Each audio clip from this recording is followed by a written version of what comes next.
3,000 years ago, an extraordinary people rose from humble beginnings to force their will on the world. They created the greatest empire mankind had ever seen. An empire that stretched from Britain to the Middle East.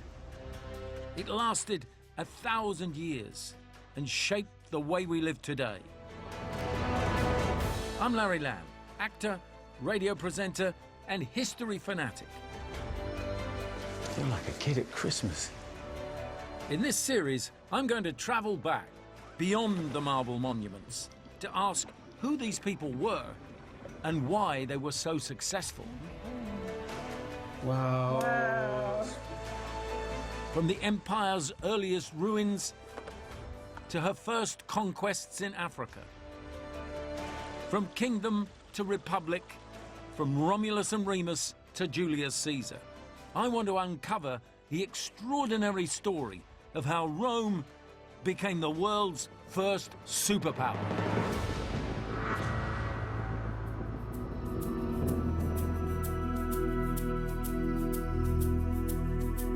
400 BC. Rome is now 300 years old and a powerful city-state. General Camillus has destroyed the neighboring city of Veii and conquered Rome's bitter enemies, the Etruscans. The Roman army seemed invincible, and the world theirs for the taking. But just 6 years later, disaster. When Rome faced a cataclysmic event that turned everything on its head.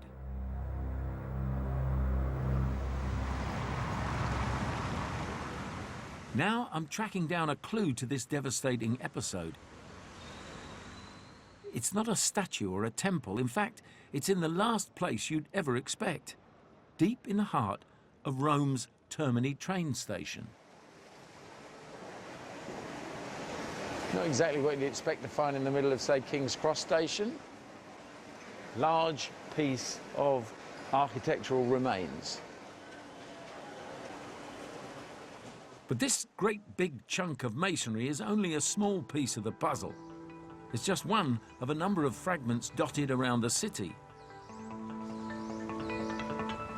Sticking out of a house here, in the middle of a traffic island there. A roundabout in the middle of Rome. Fantastic. And when I say around the city, that's exactly what I mean. They're all part of one gigantic monument called the Servian Walls, 11 miles of colossal defences that surround ancient Rome. These enormous protective walls were built in a hurry centuries after the city was founded. So the question is, why? The main circuit that we see and appreciate today, the Servian Walls, are mostly built in the 4th century BC. That's after the famous sack in 390. The sack by whom? The sack by the Gauls. And what happens is a large nomadic tribe of Gauls descends down into the peninsula of Italy. The Romans ultimately go out to meet them, and they're crushed. And then the Gauls have a free pass to come into the city. They're razing and pillaging and plundering. So this is an infamous moment in Roman history. The only people that came in antiquity and just went right through and razed the city to the ground. Where was the army during all of this? That's a great question. This is like the epitome of defeat. The Roman army was caught off guard and completely failed to stop the barbarians who attacked Rome with a vengeance. They ransacked the city, burnt homes and businesses, murdered its citizens, and left Rome on the brink of collapse. Frightened survivors fled the city, and, incredibly, so did terrified soldiers. Only when the Gauls demanded payment of a ransom did General Camillus, conqueror of Veii, finally step forward, with a last-minute display of some true Roman grit. Instead of gold, he offered the Gauls the cold steel of his sword. On that heroic cue, his soldiers at last rose up and drove out the barbarians.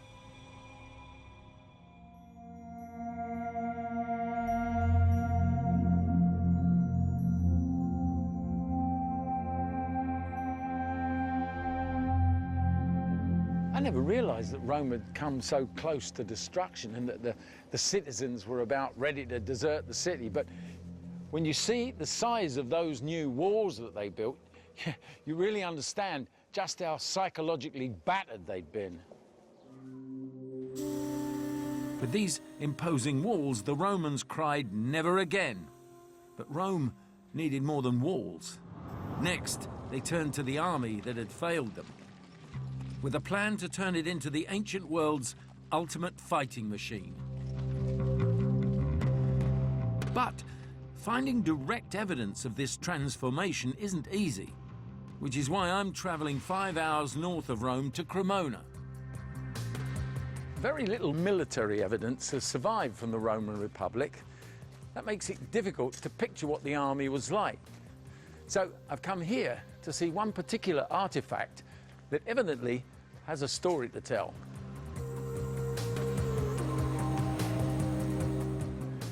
It's housed at Cremona's museum, but not on display to the general public. This rare and precious piece of Roman history is kept securely locked in the depths of the museum's archives, and I've been given the chance to see it at close hand. I feel like a kid at Christmas. They're even letting me remove the final layers of wrapping to reveal. This is a Roman soldier's helmet. It's inscribed as well. The owner of the helmet inscribed it himself.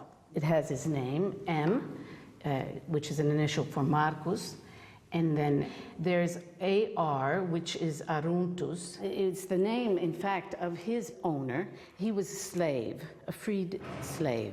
Who is he? And then we have a P, which means pound, and the numeral 8. So what he's telling us is this helmet belongs to Marcus Patrolius, the freed slave of Aruntus, and this helmet weighs 8 pounds. Can I pick it up? Oh, sure. Can I? Just to get a sense. It's not too bad, you know what I mean? It's not too bad. You wouldn't want to be in the hot sun with it all day long. You'd know you'd been wearing it. That would be just about bearable, I think. The point is, this helmet dates from the 3rd century BC, which means it was one of the very last to be handmade by a slow and laborious process of casting and hammering. This is old, pre-transformation technology. If Rome was going to radically increase the size of its army, they needed something far more efficient than this cottage industry approach. So they turned to the lathe. The Roman version would have been animal or slave-powered, but it still allowed a skilled craftsman to transform a bronze disc into a basic helmet shape in a fraction of the time. Were the Romans actually doing this on an industrial scale? Probably, yes, to standardize and to speed up the production of great number. Right.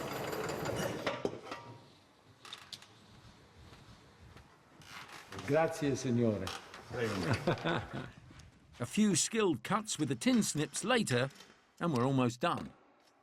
They would start to leave the helmet this way. What, when they were making a lot of them? Yes, yes. They wouldn't finish them off? Yes. Just put them on people's heads and Yeah. get them off to war, yeah? That's it. Here it is, mass-produced helmets, Roman style.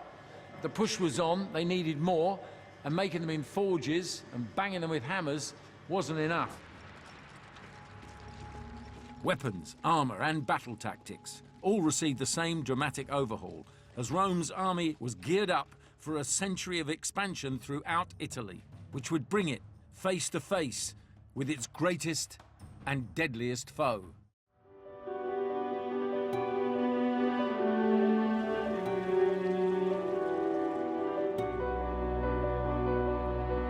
Rome had almost been destroyed by the Gauls in 390 BC and was determined never to allow such a defeat again. They built new, impregnable city walls and transformed the army into a professional fighting force with no room for cowardice. Reading Polybius here about the Roman military system, you get a good understanding of what the discipline was like. I mean, desertion, for example, a single man was punished by what they called decimation, when every 10th man in the cowards cohort was beaten to death by 9 of his comrades. And if you fell asleep on sentry duty, the punishment was being stoned to death. So they really didn't mess around, did they?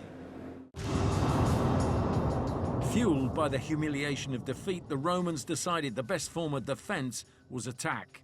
They embarked on a century of aggressive expansion, conquering and assimilating city after city, tribe after tribe. By 265 BC, their 300,000-strong army had bullied and fought its way south to reach the very toe of Italy. Any further advance would bring it into direct conflict with an even older civilization, the Carthaginians.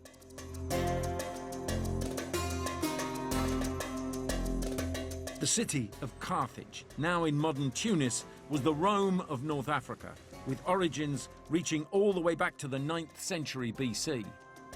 The city began as a small port founded by Phoenician or Punic traders, but it quickly grew in size and wealth to become the centre of power in the Mediterranean, long before Rome had even begun to conquer its closest neighbours. At its peak in the 3rd century BC, the Carthaginian Empire stretched from modern Tunisia all the way to Spain and controlled all sea trade in the Western Mediterranean. But who exactly were the Carthaginians?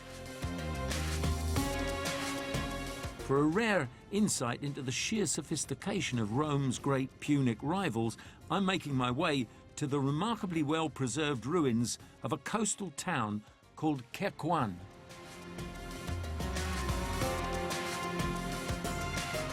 This is Kherkouan, right? And it's about 100 miles from Tunis? That's right, yes. It's really a microcosm of what Right. Carthage would have been like. This is basically a fishing village. This is a really small place, but it still has these incredibly grand houses.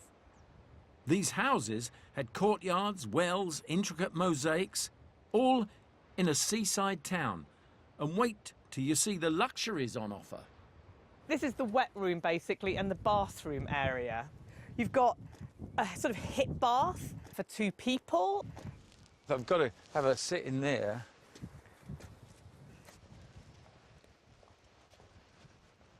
I'll get in the... There we go. That's can very fit in nice. 2. Rather liking this. Get the slaves to bring a little bit of... Well, I've done maybe some ass's milk. Yeah, yeah. We've got a little holder here. It could be a soap holder. It's filled with warm water. It'd be absolutely lovely. And you also have public baths here, and you can have sacred areas with pools in.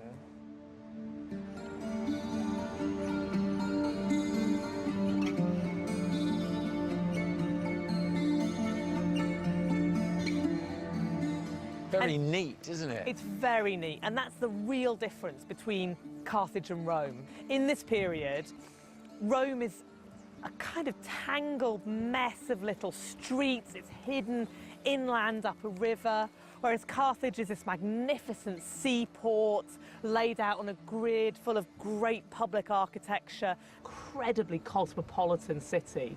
This is something the Romans won't have for a couple of 100 years. So they're way ahead, aren't they, at this point, the Carthaginians? You could put it like that, and perhaps that would have occurred to some Romans as well. But for all the Carthaginian sophistication and wealth, what the Romans really envied was their mastery of the sea. They had extraordinary expertise in navigation, commerce, and this incredible strategic position controlling the Straits of Sicily. All of east-west shipping in the Mediterranean has to pass by Carthage. And this is at the same time as Rome is beginning to build up its land empire, and they're getting closer and closer together from south and north. So immense competition between them. As they're getting closer together, a clash is becoming inevitable. The Romans had come face to face with their greatest adversary yet. Now it was just a matter of when they would clash and where.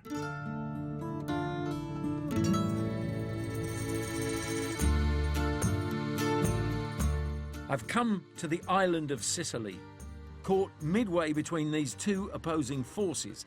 This became the flashpoint for an epic conflict known as the Punic Wars. It would rage for 100 years.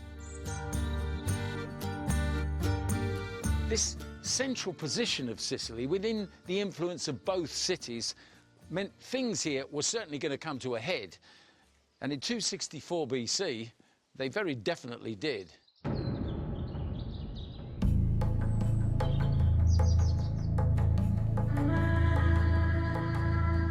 A local dispute gave the Romans the excuse they needed. In a deliberately provocative move, they sent supplies and troops to support one side, forcing the Carthaginians to support the other. The clash for supremacy in the Western Mediterranean had begun. But in confronting this new enemy, Rome faced a significant problem. The Carthaginian Empire had been built on the strength of its navy. So, to achieve an undisputed victory, Rome needed to defeat them out there, at sea. But with no navy and no naval tradition, how could the land-based Romans challenge this established maritime power and expect to win? The answer to that was revealed in an astonishing archaeological discovery. In the 1970s, the timbers of a Carthaginian warship were recovered from the depths. They suggest that these master craftsmen might have scored a spectacular own goal. It was a very important moment for the Romans. We found a ship. It was a Punic warship. We found in the planks Punic writings that were done by the carpenter to join the different pieces. So each piece had a number or a figure, The number of figures. and that fitted into that piece. These Punic symbols were basically assembly instructions for a sort of flat-pack navy, telling Carthaginian shipbuilders which piece fitted where. Trouble was, if they could read them, so could the Romans. This, I think, that helped so much the Romans. They were taking some boats, some ships, they were taking to their docks, then they were dismantling Yeah. and studying how they were built. They took them to pieces, yeah? Yes. And looked at each piece and how that fitted Yes, together. yes. They understood little by little how to build a ship. The Romans immediately set to work and built a fleet of 120 warships in just 60 days. But with no tradition of navigation or fighting at sea, they still needed to rely on their skills as a land army. But how? Their solution was sheer genius. It was a secret weapon that would take the Carthaginians completely by surprise. It was known as the corvus, the crow. It was a hinged wooden bridge that swung out over the bow of the ship and dropped onto the enemy vessel. Giant spikes on the underside smashed into the timbers and pinned the two ships together, allowing the Romans to board the enemy ship. The corvus had its first outing at the Battle of Mylae, off northern Sicily in 260 BC, and it took the Carthaginians completely off guard. The corvus effectively turned the battle into a fight on land, giving the Romans the advantage they needed. They sank or captured 50 enemy ships and lost just 11 of their own. But the war raged on for another 20 years, allowing Rome to sharpen their seafaring skills until they could take on the Carthaginians at their own game. Nowhere was this demonstrated more clearly than in 241 BC, in the biggest sea battle of the First Punic War, the one that would decide the outcome. Everything we know about this battle comes from histories written at least 60 years after the event, so we can't be sure how reliable they are. But now, state-of-the-art underwater archaeology is providing hard evidence and turning myths into reality and revealing the first ancient naval battle site. And I'm going to get to go and see it firsthand.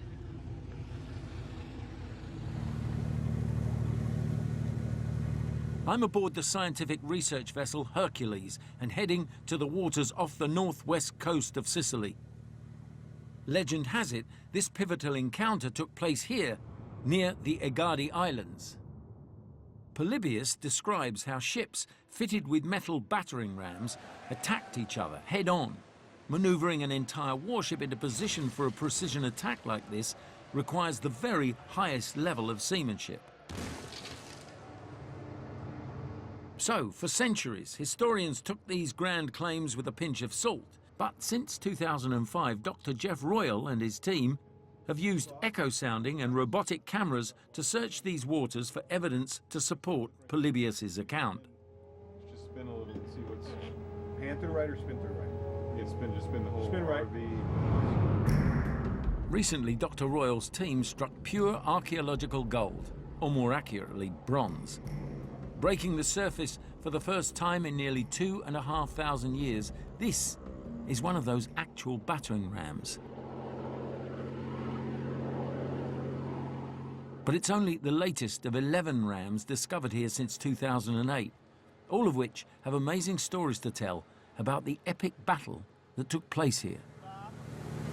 Having studied the artifacts, we see rams that have frontal damage. No other damage on the rams, except in frontal damage where it appears they've struck something that was equally as hard, and in one case actually dented it in a V shape that matches the front end of other rams.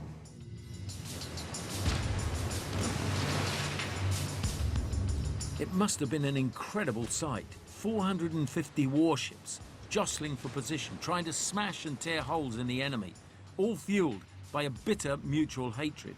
And just how bitter is revealed in a message to the gods etched on one of those battering rams.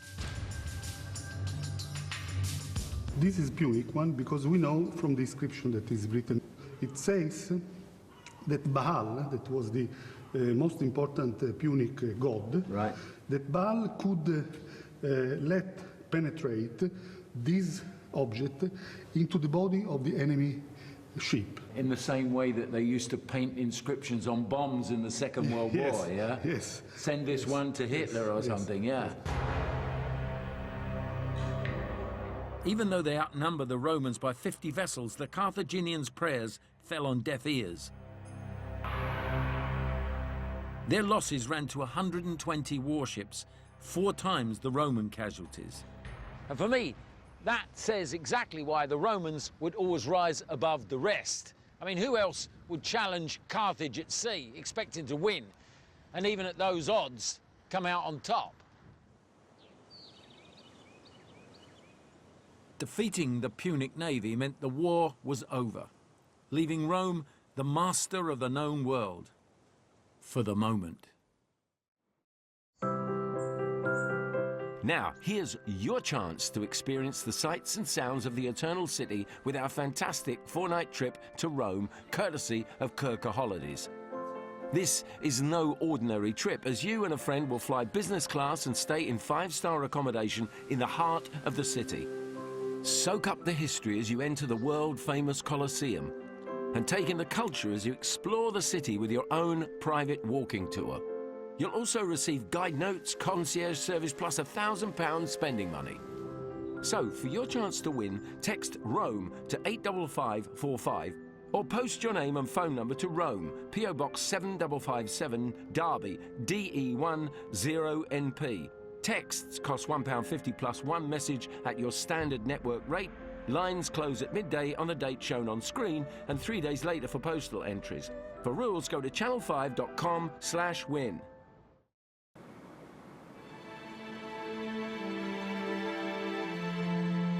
241 BC, Rome had won the First Punic War by seizing control of the Western Mediterranean and leaving Carthage a broken empire.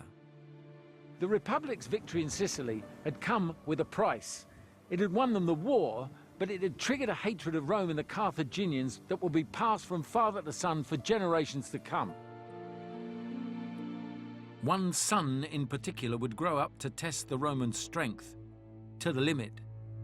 At the age of 9, his hatred was sealed in sacrificial blood by his father, who made him swear an oath of vengeance against the Republic. That boy's name was Hannibal. Within 20 years, his burning ambition to restore his lost empire would put the two rival powers back on a collision course as he began Carthage's second war on Rome. The Romans had defeated Carthage at sea. Now Hannibal would challenge them on land. It was the one move Rome least expected because it meant a 1,500-mile detour via a seemingly impossible route. Hannibal's legendary crossing of the Alps in 218 BC is one of the great achievements of this or any other conflict. 50,000 men and 67 war elephants entered this foreign landscape of perpetual winter, avalanches and hazardous crevasses. Hunger, fatigue and bitter cold made each step harder than the last. 16 grueling days later, the mountains were behind them. With half his men and most of his elephants dead, Hannibal had finally crossed the Alps into Italy. An amazing feat, but that was never the real challenge. That would come next, last far longer, and cost many, many more lives. Hannibal's endgame was nothing less than taking the city of Rome itself. But first, he had to defeat its armies on their own soil in a series of battles that would lead to his ultimate victory at Cannae. The exact location of these battles remains a mystery, but I want to know how he was able to defeat the Roman army. Historian Richard Miles has made a study of this legendary campaign. Now, Hannibal is a fantastic general, a brilliant strategist, and the Romans are no match for him.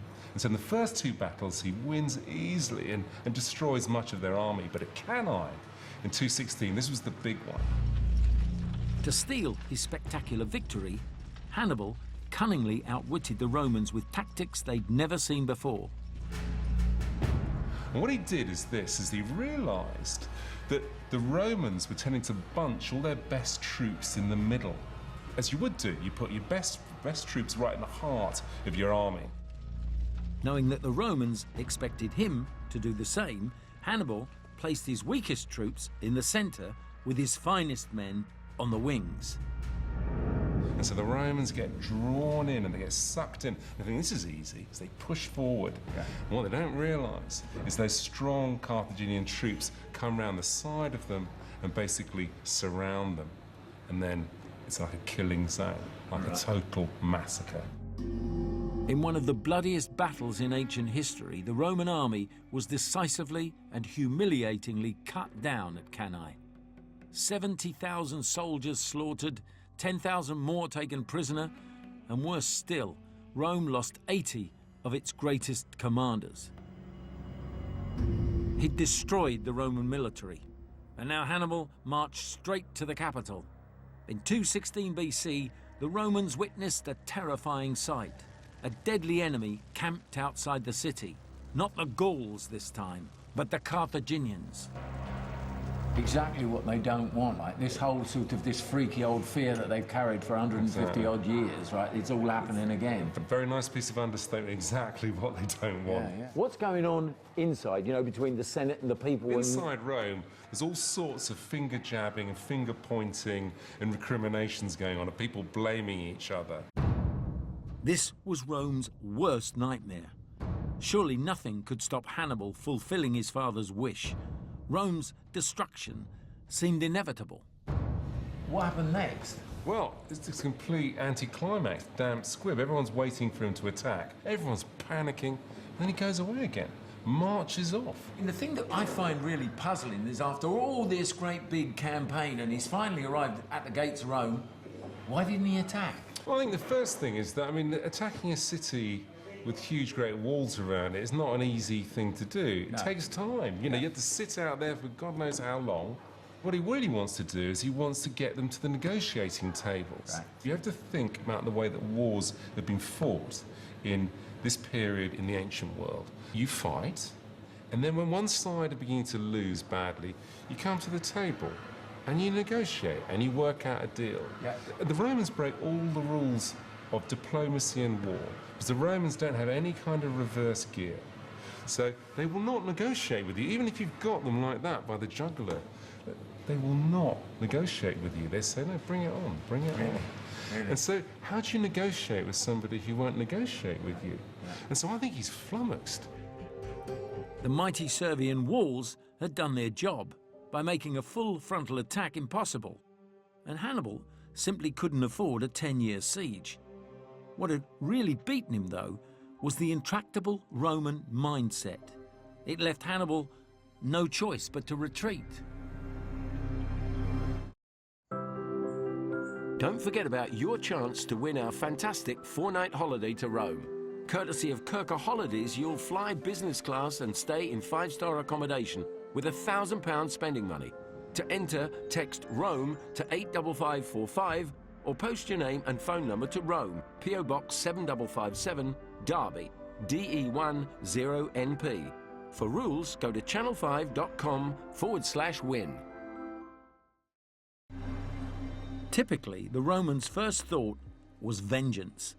This was especially true of one general who'd lost his father and uncle in the fight with Hannibal. His name was Scipio Africanus. Just as Hannibal hated Rome, Scipio hated Carthage. All he needed was an opportunity for revenge. His chance came 14 years later in 202 BC. As consul, Scipio took an invasion force of 35,000 men to North Africa, vowing to defeat Hannibal once and for all. But Hannibal's army boasted even greater numbers, 40,000 soldiers and 80 war elephants. These two opposing forces came together at Zama, somewhere out there on the African plains. On the eve of battle, Hannibal and Scipio stepped forward to meet face to face.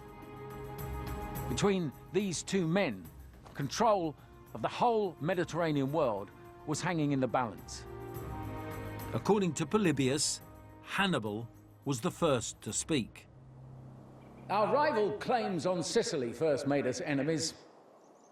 I wish Rome had never coveted lands outside Italy, nor Carthage any outside Africa. All that remains for us now is to put an end to this obstinate hostility. I, for one, am ready to do this. To sweeten the deal, Hannibal even offered to relinquish the Carthaginians' claim to Sicily, Sardinia and Spain, which would leave Rome the master of the Mediterranean. Hannibal's offer seems to be quite reasonable. What does that tell us about the position the Carthaginians were in at the time? Well, the problem is he's got nothing to offer. He's offering to vacate these possessions outside Africa, but the Romans have already taken all these possessions. So it's a reasonable offer, but in the position he's in, it's a silly one, as Scipio points out to him. If you had left Italy voluntarily, you would not have been disappointed in your request. But as we have conquered your land, things are very different. What is my conclusion? That you must submit yourself and your country to Rome unconditionally, or else conquer us on this battlefield. How does Hannibal respond? Well, the conversation's over at that point. Hannibal can't unconditionally surrender on behalf of the Carthaginians, so the battle's on. The Carthaginians had almost double the number of infantry, plus Hannibal's 80 war elephants. But Scipio had the advantage. The Romans have finally learned how to deal with elephants by this stage. So as soon as the battle starts, the Romans start blowing their trumpets right at the elephants, which panics the poor animals. Half of them turn around and trample their own forces.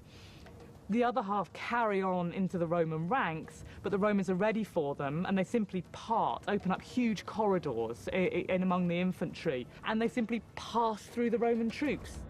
Scipio then shrewdly deployed the tactics he'd learned from studying Hannibal's campaigns. The Roman cavalry easily routs the Carthaginian cavalry, then comes round the back, outflanks the Carthaginian army, and basically it's a massacre. Right. 20,000 Carthaginian dead, 20,000 enslaved, against 1,500 Romans killed. But these losses were only part of the price the Carthaginians would pay for their failure at Zama. As well as a financially crippling indemnity of 10,000 silver talents, Scipio made sure he hit Carthage where it really hurt. With the exception of 10 warships, their entire fleet was sailed out into the bay and burnt in front of the city. So brutal, isn't it?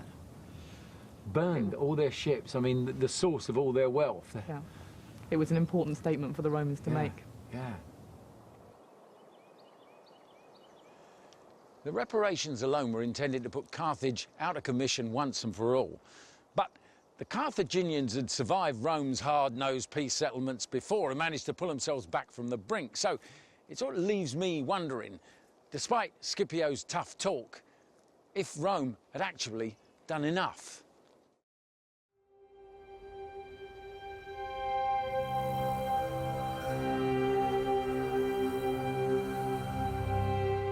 By 202 BC, Rome had smashed the Carthaginian army for the second time and imposed brutal trade sanctions. But would this be enough? More convinced than anyone that Carthage was a real threat capable of rising again was Senator Cato the Elder, a veteran of the Second Punic War, whose hatred of the Carthaginians had only intensified over the years.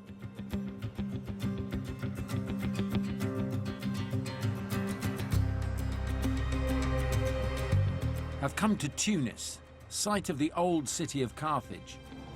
I'm retracing the journey Cato made in 157 BC when he led a diplomatic mission here. This gave him the perfect opportunity to assess the level of threat for himself. Cato was expecting to see a city on its knees, but what he found here absolutely appalled him. Carthage was obviously prospering, which convinced Cato that it must also be rearming. But was he right? He would indeed have found a really thriving city here. And Polybius tells us that Carthage was the richest city in the world. The first thing he would have seen when he was coming into the harbour would have been the incredible sea walls that were plastered in white so they would look like marble, really spectacular entrance to the city. And then when he got inside, he'd have found this thriving city full of wealth, full of weapons, full of young men of military age, he says. And it's a real danger to Rome.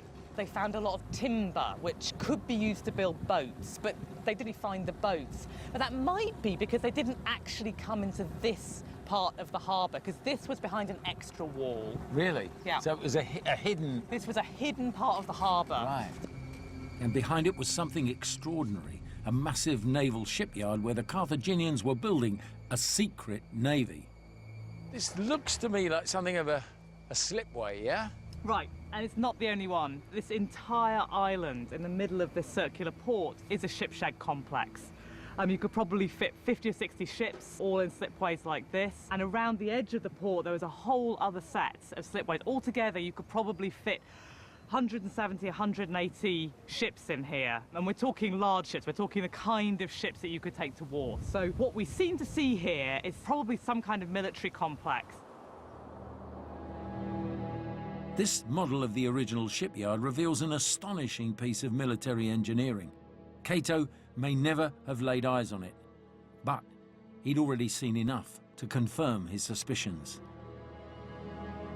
He rushed back to Rome and louder than ever repeated his battle cry, Carthago delenda est, Carthage must be destroyed.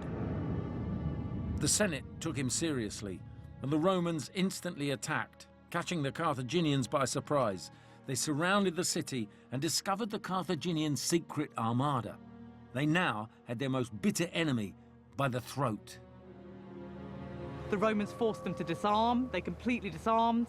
And then the Romans told them, we will only make peace with you if you move 10 miles inland and we destroy your city. And naturally, the Carthaginians couldn't accept that, so they decided to stay and fight. In 146 BC, the Romans launched their final attack on Carthage. Nothing would be spared.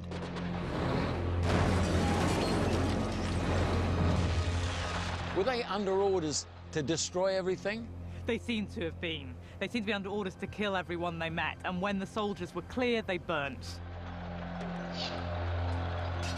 It's easy to destroy the lower city. It was much more difficult to destroy the Birsa Hill, the citadel, and so that was the very last point that they attacked. With the lower city in flames, Birsa Hill became the last refuge of the Carthaginian people. These few ruined houses are all that remain of this once magnificent city, the site of a final, desperate struggle for survival. What the people who live here are doing is they're going up to the roofs of these houses. So these are the lowest, this is the lowest section. This is just the lowest stories. Well, these are the stone sections. Yeah. Above there would have been 6 stories of wood. And what happens is that they're raining missiles and torches down on the Romans trying to come up the hill towards the summit. Eventually what the Romans realise they have to do is they start taking the houses systematically from the bottom, and then they come up to the top.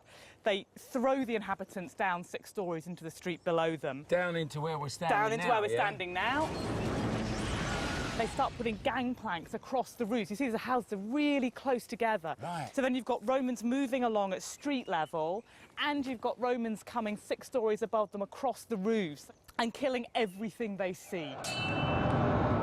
And they have to keep the way clear for the soldiers to keep coming up. They keep getting reinforcements. So they organise these cleaning parties. And of course, what they're clearing isn't just the debris from the buildings and so on. It's the people who are falling from the roofs, all the children, the old people who've taken refuge in the houses, are burning to death, screaming. Some of them were just thrown into the drains head first, and then the Roman cavalry come up and just crush their skulls on the way up. Over them, yeah? It just completely ride over them. It's absolute destruction. This goes on for 6 days. 6 days 6 of it? days of the hill burning, really trying to kill every living thing on the hill. Most chilling of all, the evidence is still visible today. This looks like it's a sign of fire, is it? No, absolutely. These are the marks, the scorch marks from these fires, and you can see them all along. All the uprights have been scorched by the fires, scorched red and black. So it's not surprising that we can see these scorch marks still today, because the city burnt for 17 days.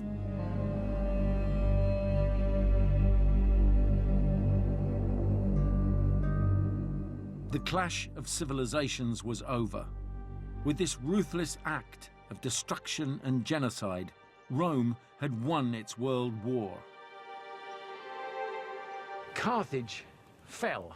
And of course, that didn't just spell the end for it as a city. What it really meant was that it was finished as a political power. I set out to understand what set the Romans apart from all the other tribes, nations, and civilizations that they conquered. They borrowed tactics and weapons. They absorbed their defeated enemies. And they even learned from their own disasters. But that wasn't all. I think my old friend Polybius will sum it up best. Even if they happen to be defeated at the outset, the Romans carry on the war with all their resources. For the Romans, knowing themselves to be fighting for their country and their children, can never weaken in the fury of their struggle, but continue to fight with all their heart and soul until the enemy is overcome. The Mediterranean was theirs. They named it Mare Nostrum, our sea. Rome was now master not just of a republic, but of an empire.